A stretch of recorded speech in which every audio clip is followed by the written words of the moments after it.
Right, so yet again you can see that we're in Thailand with a lovely small temple behind us, and Elaine and I have been talking about boundaries. Yes. And in recipe 4 we talk about boundaries and the fact we need to defend them.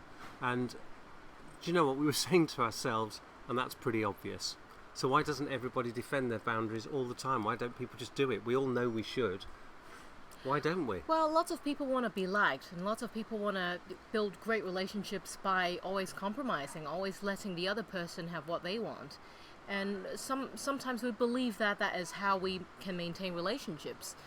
But actually... And what kind of happened? So if you go down that road, because I can see how it works, so you're not defending your boundaries, you're giving what the other person wants and they're happy. Mm-hmm. And For you're a happy. while.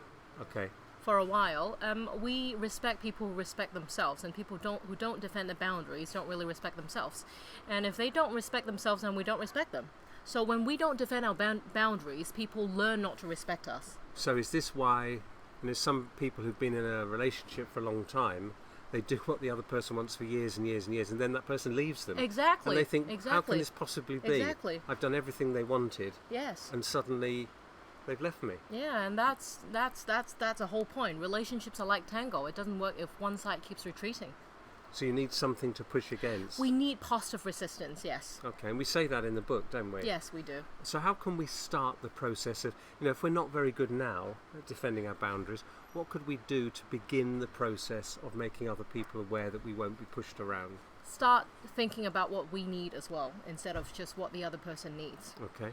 Getting to know ourselves more and speaking up, asserting ourselves. Yeah. And we're not talking about being selfish, we're talking about legitimately what we have got a right to as human beings in a relationship. Yeah, what we find acceptable and unacceptable. We've got to communicate that.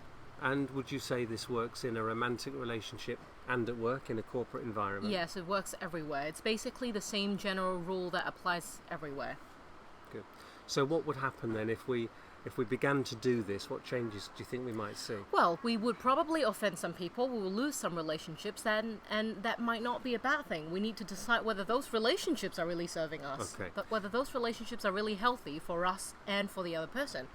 Yeah, and probably if defending boundaries means breaking the relationships, those relationships are not healthy to start with. And if we read recipe 4, we discuss the fact that if we're brave enough to go down the route of defending our boundary, there may be some fallout. It may be that the relationship doesn't work, and that's the right thing in the end for us to make that happen. Yes.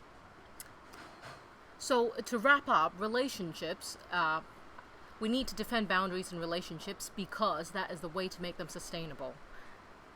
And if we do that, then we have long-lasting relationships that are healthy. And we're going to thank 8 Recipes for Life for helping us to maintain those boundaries and defend them. Yes. Good job. Did I just say good job?